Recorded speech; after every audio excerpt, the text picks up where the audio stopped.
remember my son Kobe. And then I dedicate this for him, this for Kobe. Thank you. Thank you so much, Francis.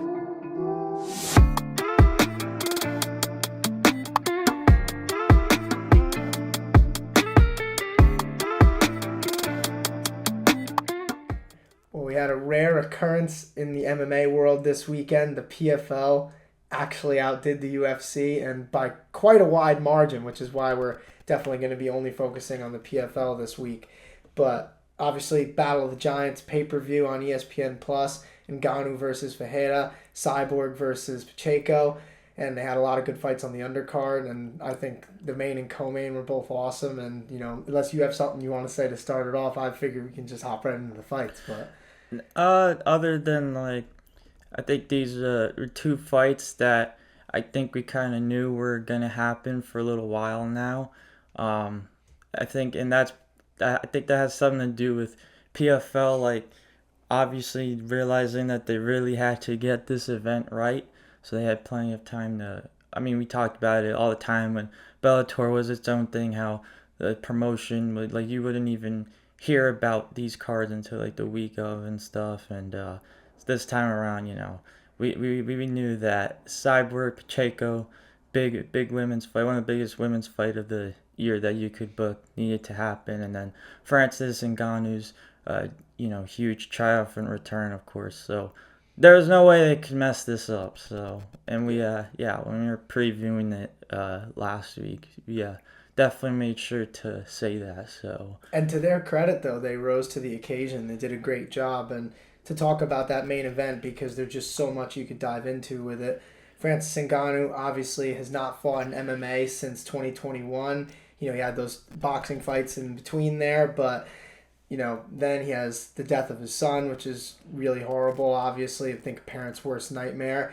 And he finally comes back to the MMA cage, the smart cage, to fight Renan Ferreira for the PFL Super Fights heavyweight title. And he dominated the fight, won it in the first round via TKO, just brutal ground and pound. And he takes that title in his first fight in basically over 3 years. So he really looked like he'd never left in this fight, which was awesome. And we know what Francis Ngannou's like on the feet. In his later UFC fights, we started to see his grappling round out a bit. And in this fight, like I said, it was like he never left. He came back. His takedown against Ferreira was timed perfectly. And then, obviously, we know what Francis Ngannou's power is like. So once he started hitting him with those big shots on the ground, you kind of had a feeling that it was nearly over.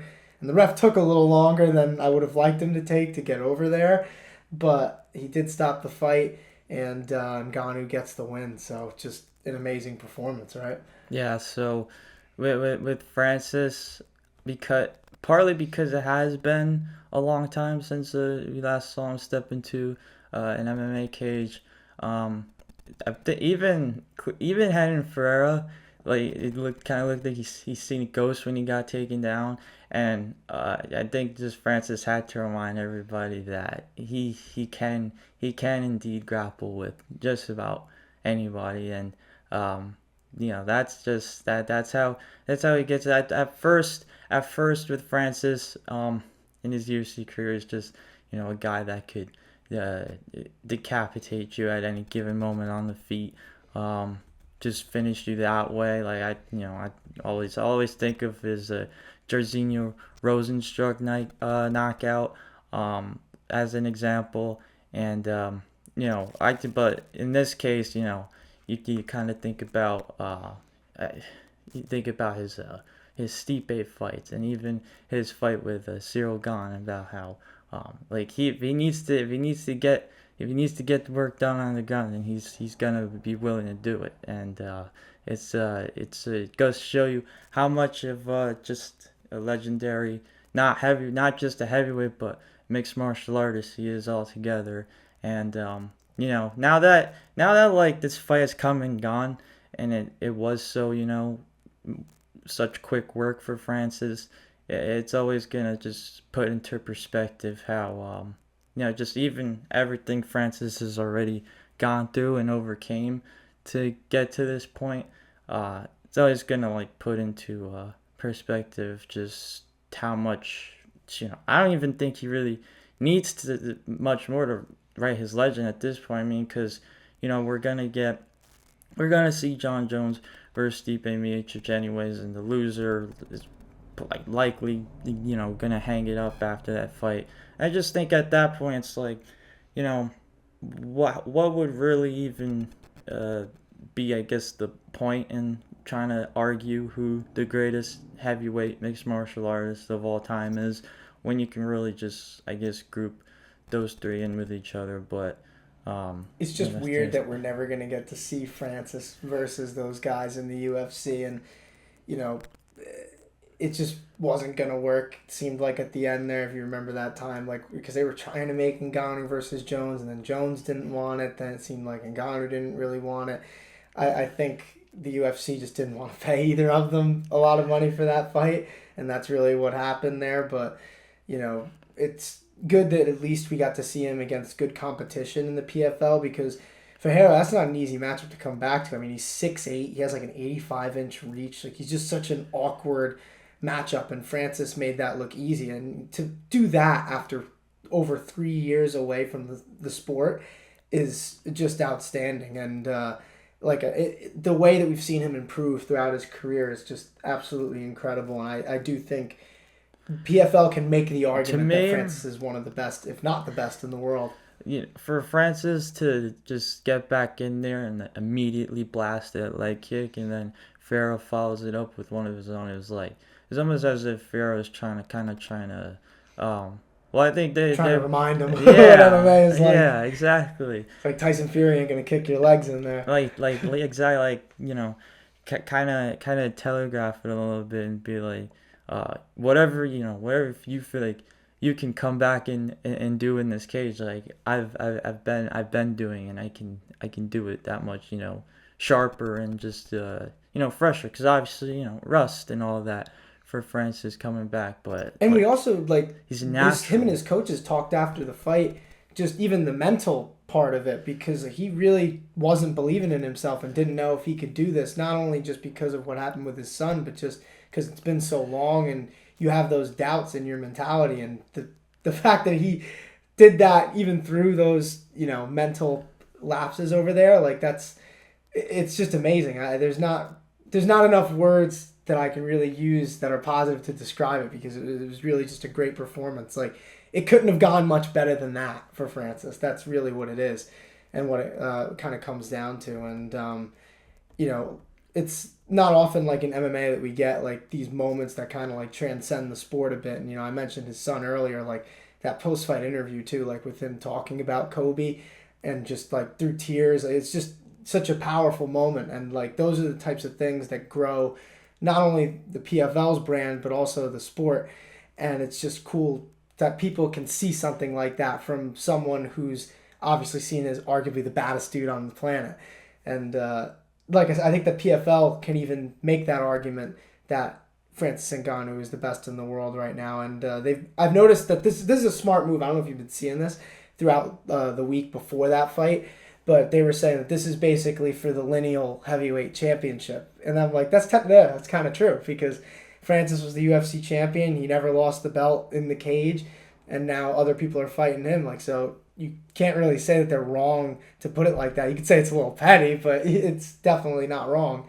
So I'm sad that we can't see Ngannou fight those best guys in the UFC, but I think him being in the PFL is better overall for the sport, because it shows there's options. You know what I mean? I mean, you could probably go all day about how the matchup might have been a bit awkward for Francis, but I mean, even when you take off as much time as he did, and even still getting in a boxing ring at least, and boxing, still letting the hands fly, Francis, I think, is just someone that just brings such a unique base to him as a heavyweight. Just how he, we talked about Ferreira's frame, but Francis too, it's I mean, a freak of nature himself. Yeah, so when him and Gon fought, Cyril Gon fought, I mean, I just thought that was such a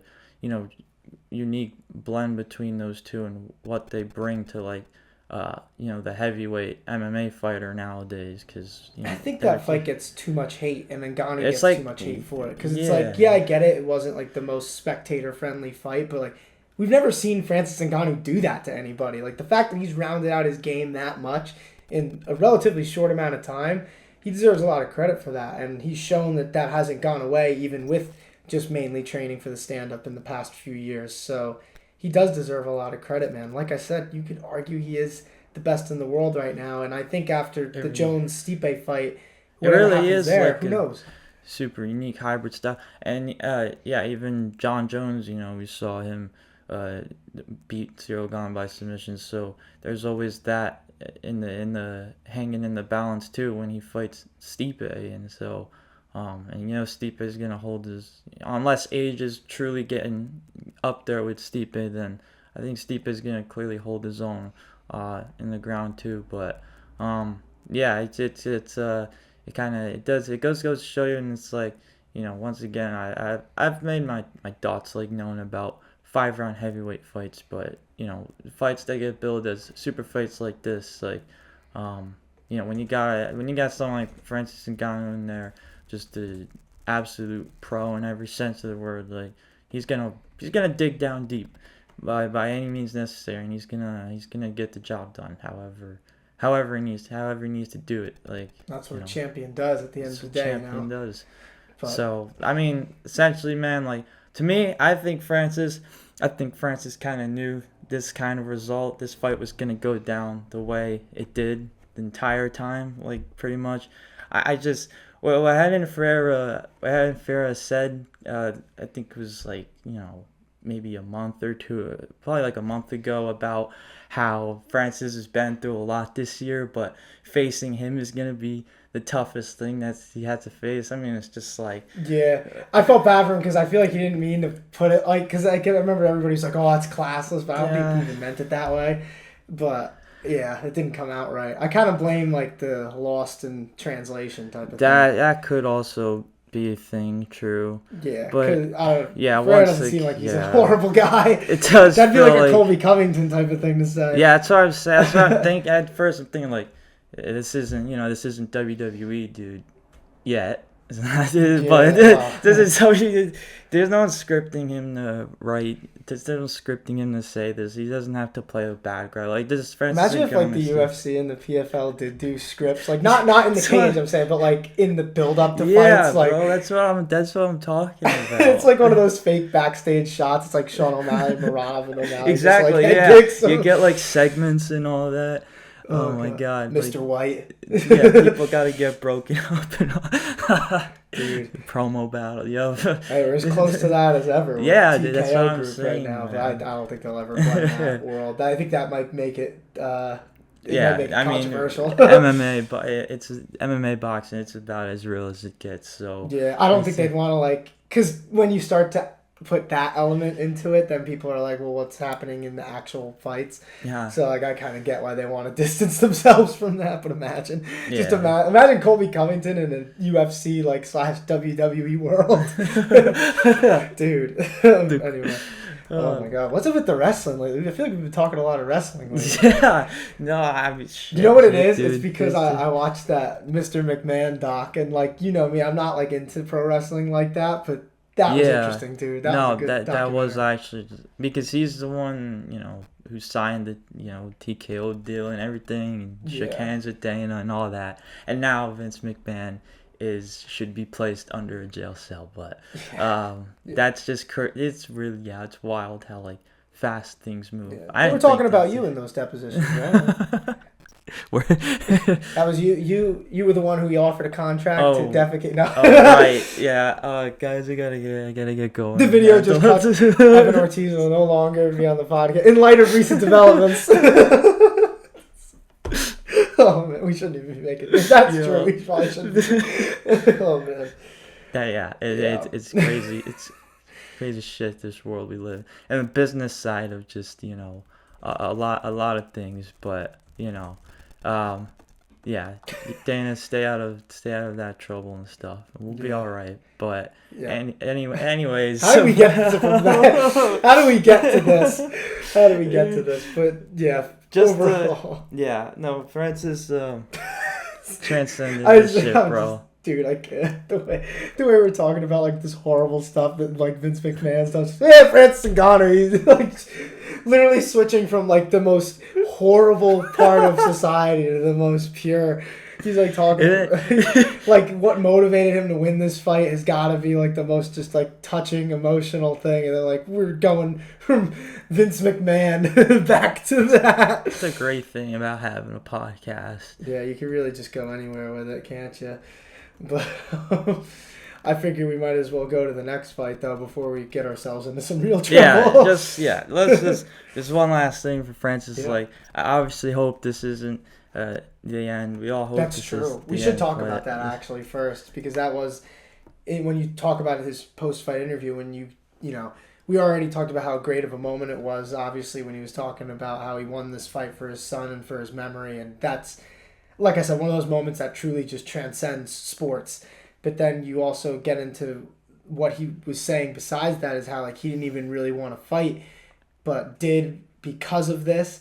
So you wonder, is he going to fight going forward? And obviously he's proven a lot in his career, so that's truly up to him. And I think that his legacy is cemented as one of the best heavyweights of this era no matter what. But you wonder if he is ever going to hop into the PFL cage again after this, or if maybe he'll just step back and maybe be there for more of a business role. Yeah, and because that is crazy, like all the kinds of opportunities he's created for himself, you know, like this is he's pretty much the guy, like his own fight book and all that, pretty much. Like that's how much power he holds with PFL now. So yeah, I think just just good for Francis. Like he's, you know, that dude's truly has been through a lot and overcame a lot in the past years, so it's good to see. He's earned it, that's for sure. And speaking of earned it, man, another great fight on this card. Chris Cyborg versus Larissa Pacheco. Chris Cyborg defeats her via unanimous decision. 349-46 is in just an all-time great fight, and she claims a fifth promotional title. I think it's the UFC, Strikeforce, PFL. I want to say Invicta, and then what's the other one? What am I forgetting? I feel like there's definitely another one in there. Oh, Bellator. Yeah, that's why I draw a blank. Bellator. You know, yeah. So, yeah, five different promotions now that Chris Cyborg has won a title in. It's just absolutely incredible. I think if it wasn't for that fight with Amanda Nunes, she'd be the clear greatest of all time in women's MMA.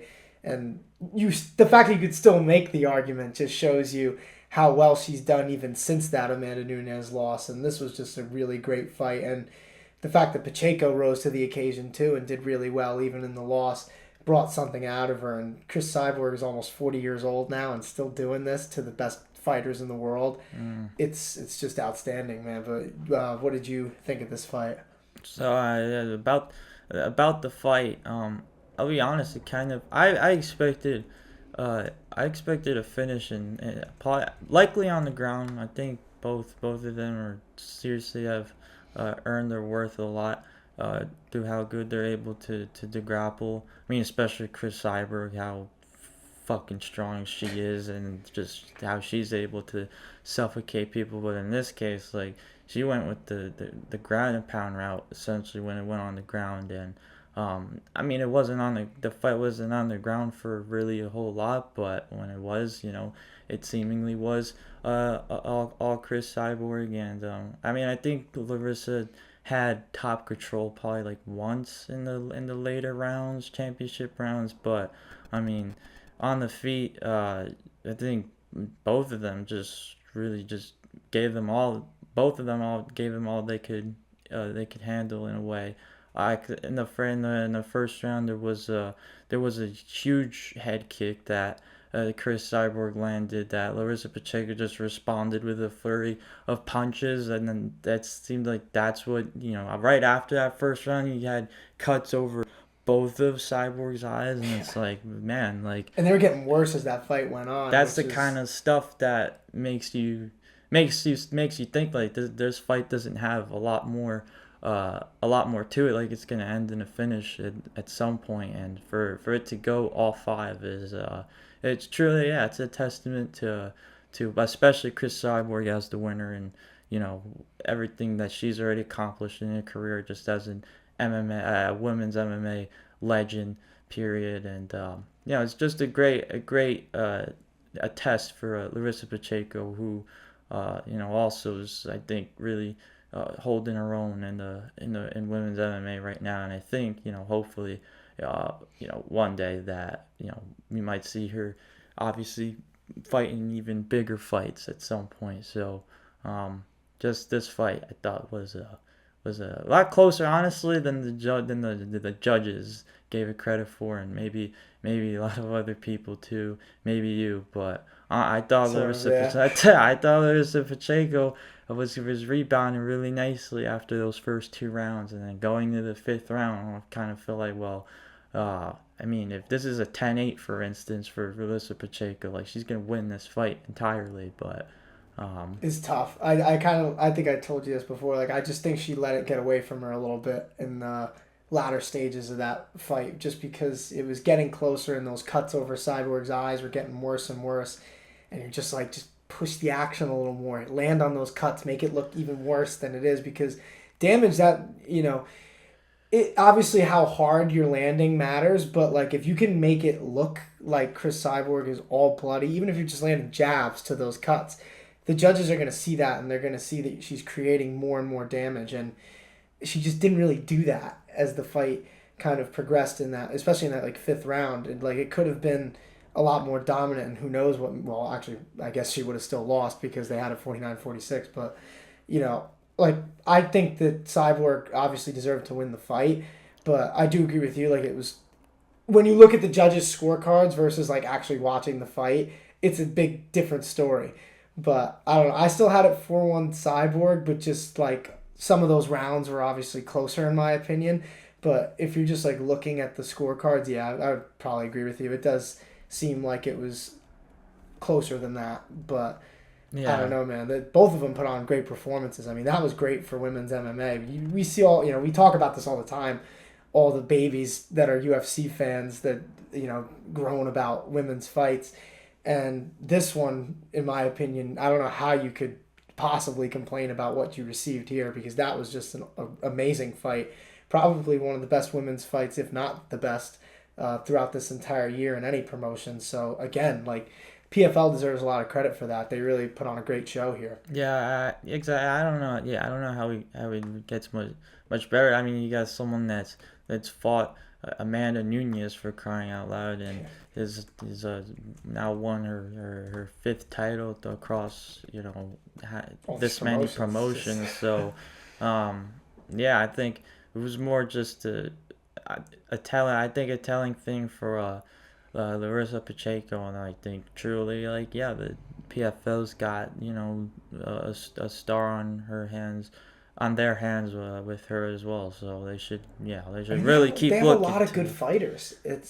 They do. Yeah. I feel this card altogether I think they really brought out, like, truly some of the best names that obviously came over from Bellator, and then have already been fighting for PFL. So I feel like we can get into this part now, because we're kind of already hopping into it like halfway. But you talk about like all the fighters that they got from Bellator who are really good, and then obviously the fighters that they have under their own roster. This event was one of the best ones they've put on in this era that they've had since they've bought Bellator. So the PFL deserves a lot of credit for that, obviously. But at the same time, you talk about those people coming over from Bellator. There's just too many things going on, in my opinion, right now in the PFL, because you have the Bellator Champion Series, there's the PFL regular season and that whole tournament. Then this was a PFL Super Fights card. It's like, why do we have so many different things? If their goal is truly to get onto the level of the UFC, they're going to need to get casual fans into it. And if you have too many things going on under the same banner, it's going to be too complicated for a casual fan to follow it. I mean, hell, it's even complicated for us to follow it sometimes, and we're actually like into this. And I just think that the way I view it is, you have the Bellator Champion Series. They came in Bellator came in and the PFL did that big PFL versus Bellator event, which I remember at the time I was really hyped for. But in hindsight, I'm like, why would you even do that? Because Bellator won most of those fights, and that kind of makes the PFL look like ridiculous, because now their talent just got whooped by the talent that was incoming, and then they didn't even combine them. The PFL and Bellator still kind of have their own separate things under the same promotion, which I think is kind of misguided because, when I look at the PFL and Bellator, PFL owns Bellator, so just put it all under the same banner and have all these people fight constantly. Like, why have these different little sections to make it more convoluted than it needs to be? I think if they just put everybody under the same banner, that whole problem with maybe that their divisions aren't deep enough would go away because you just combine that talent. And then you have a lot more people that could lure maybe free agents coming from the UFC to come over to the PFL. Because right now, if someone wants to come over to the PFL, they have to maybe weigh the option of, well, which thing do I want to fight in that would give me the most eyeballs and the most money? Do you want to fight in the PFL season and take a gamble and try and win $1 million at the end of it? But then what if you don't win? You better hope your contract is pretty good. Then maybe you're like, well, maybe I can go to the Bellator Champions Series, but then maybe, you might be making more fight to fight, but what happens at the end of that? You don't win any $1 million. And then this one, the PFL Super Fights, you have to be a big enough name already to kind of be in that running. So it's just too much, you know what I'm saying? I think if you just had it all under one banner, whether it just be the PFL season or they just get rid of that altogether and it's just the PFL, I think they'd have a lot more success and I think they'd be more competitive. But I just think it being convoluted just makes it too complicated for everybody. The strange kind of thing, in a way, is how you mentioned how if someone wants to come over and they have to choose that path, and so say they do go through the regular season and take a gamble, like you said, and they do win. It's kind of like, well, all right, I've already got the $1 million, but is this also, is it also kind of the path to PFL super fight cards, like Larissa Pacheco, for instance, a winner of the $1 million in that tournament. Now she's got this huge dream fight with Chris Cyborg, and now I guess going forward she lost. We'll see how they're gonna pick her up afterwards. But in a way, it's kind of that messes up the promotion for it if you think about it too, because she's the champion, and now if she goes back to the regular season, they're going to be like, well, she's the champion, but she actually just lost to Chris Cyborg, which is, believe me, not a knock on her, because only Amanda Nunes has really been able to beat Chris Cyborg. So it's just, we've said this before, they kind of shoot themselves in the foot sometimes, and I don't want to be too hard on them because this event proves that they're capable of doing way more. I just think if they had more things like this, which they can if they put it all under one roof, which it already is because they own it. That's what I'm saying. This isn't that hard for them to do. All they have to do is change it. They own the company. So I get what they're trying to do. They're trying to be different, and I get that that's an avenue maybe that could work, but I just think having too much stuff that's different, that's just so complicated for the average fan who's maybe a casual to follow, I just don't think that's going to help them in the long run. The only thing I maybe can understand them keeping would be the season format, because sometimes that could even be a little complicated to follow with the whole scoring of that and the standings, but you can teach people that. That I can see there being an avenue being different enough but not so complicated. But having that with the Bellator Champion Series and then the Super Fights thing, it's just, in my opinion, it's too much for the average person to follow, because if you're not covering it and you're not paying attention week to week, it's a bit much, in my opinion. But I don't know. Overall, though, this was just an amazing event by them, and they do deserve credit for that. I think if they can do more things like this, then maybe they'll bring some more casual fans over. Well, I mean, I do want to... Something that does also kind of raise a question to me is because I think of the guy that won that won the tournament, out of all the men the men fighters. Brendan Lochran, if I'm not, yeah, Brendan Lochran. Loughnane, yeah. Loughnane. What weight class was that though? That was it was featherweight or light, or because he's one of the lighter guys, but I always mess up like what weight class he's in. I'm gonna I look mean, him he up. had obviously a great showing throughout the entire thing for him to win it all. But since then, like I guess there hasn't been a whole lot that you've heard from him. Featherweight, by the way, but yeah, no, you're right, and then that goes back to the marketing though. Like they have to, like the UFC. I don't know if you've noticed this. Like when you go on like their social media, every so often like they'll just post something that has nothing to do with like a fight coming up. It'll just be to promote a star in their promotion.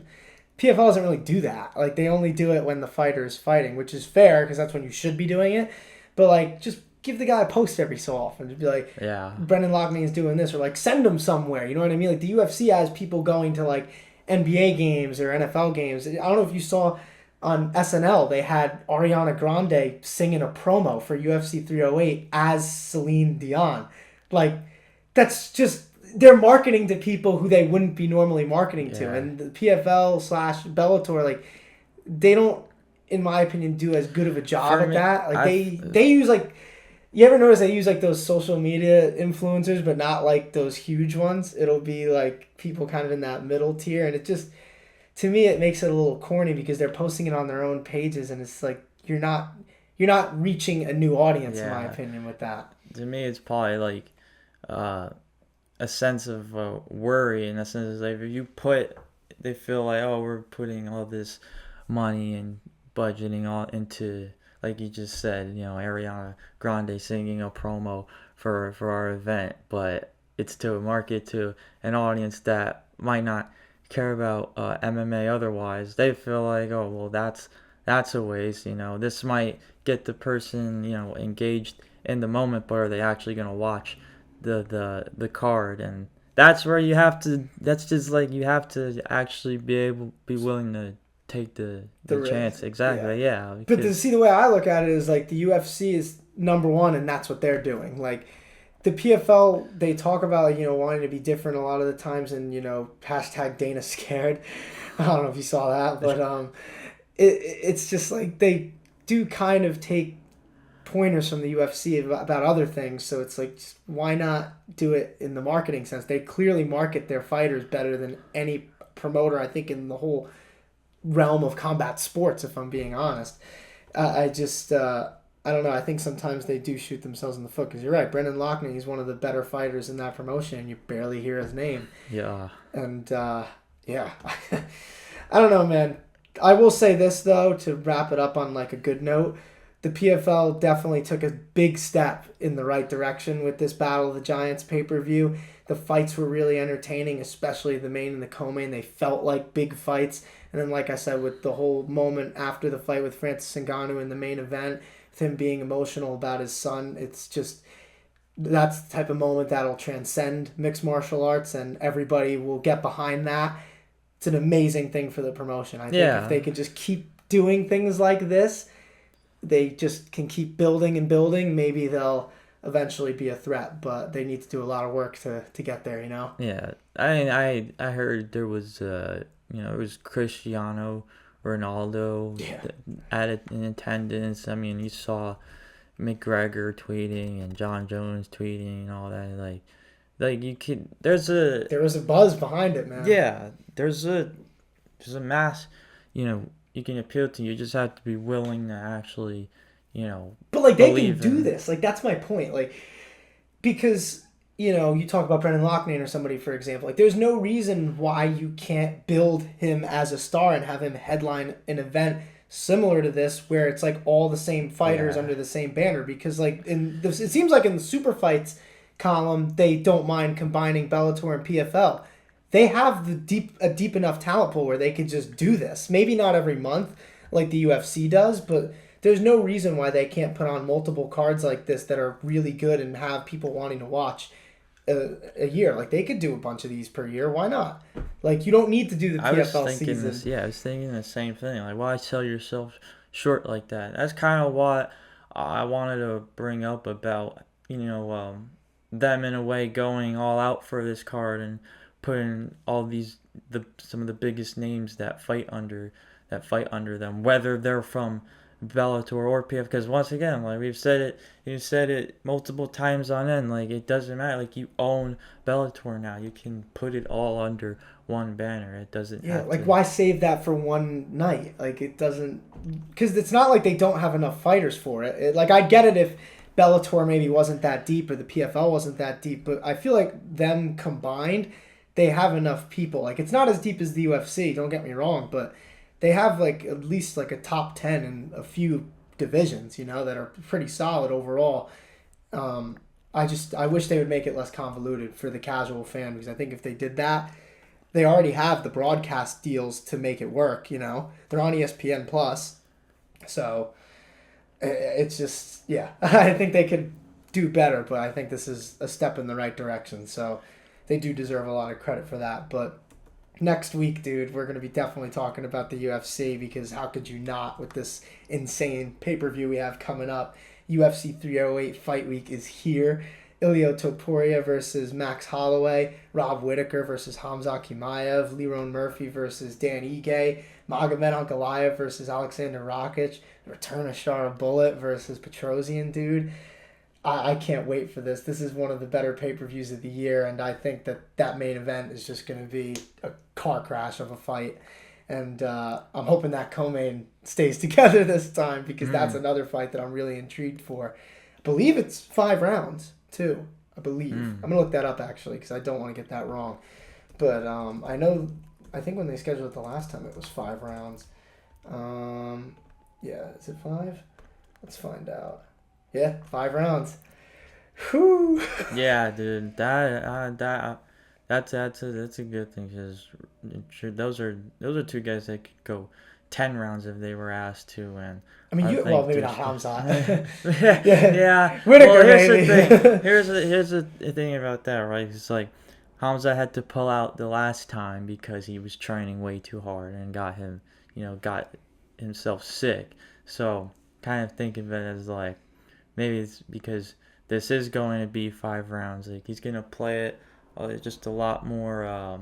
He's gonna try to elongate the fight more than you've kind of grown accustomed to seeing Hamzat fight. How he will wrestle you to death, and once he gets you on the ground, there's really nothing you can do. So I think this time around, him and Rob are gonna really just get a nice feel for each other early, and then it's kind of gonna be just like all bets are off if it gets to round 4 and 5. So yeah, I mean, Hamzat's going to have to take it a little easier against Whittaker, unless he truly thinks he can just starch him early, which is possible. Yeah, I mean, if that happens, bro, like, man, Hamzat, he should get the title shot after that. That's gonna be some crazy shit. Yeah, but Whittaker, he's up against a guy who has that 5-round experience. I mean, this dude fought 10 rounds with Yoel Romero and won both times. Rob Whittaker's a bad dude. People forget, just because of recent history, but this dude's only lost to the best fighters in the world, and he's beaten some of the best fighters in the world. So we know what Rob Whittaker brings. Hamzat is the unproven commodity in this fight, but we've seen a lot from him, so we'll see if he can pass this test at middleweight. And then there's another title eliminator too, with Magomed Ankalaev versus Alexander Rakic. The winner of that fight should probably be fighting Alex Ferreira next. So that's a huge thing. Obviously, Shara Bullet returning is really fun. And, we haven't really broken it down as much as these other fights, but the main event is just insane.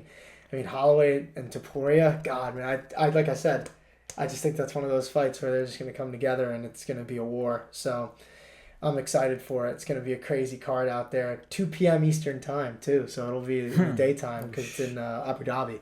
So that should be good for at least us, because I know sometimes it's hard to stay up for those pay-per-views, even if you're excited. No, I mean, usually, I'll be like working or whatever. I'll be working during the day and then, not get home until the main card starts for pay-per-views. But, I mean, shit, this time around, early start time, it does. I think it does. I think it does, definitely help with, at least, casual viewership and stuff, so. Yeah, maybe. I mean, especially when Max Holloway's fighting, for instance. So. That's true. I mean, this is a stacked card, so they'll definitely they shouldn't have a problem selling pay-per-views. That's for sure. Not at all. But yeah, we'll definitely be talking about that next week. I cannot wait to break the action down from that one. So we'll see you guys then.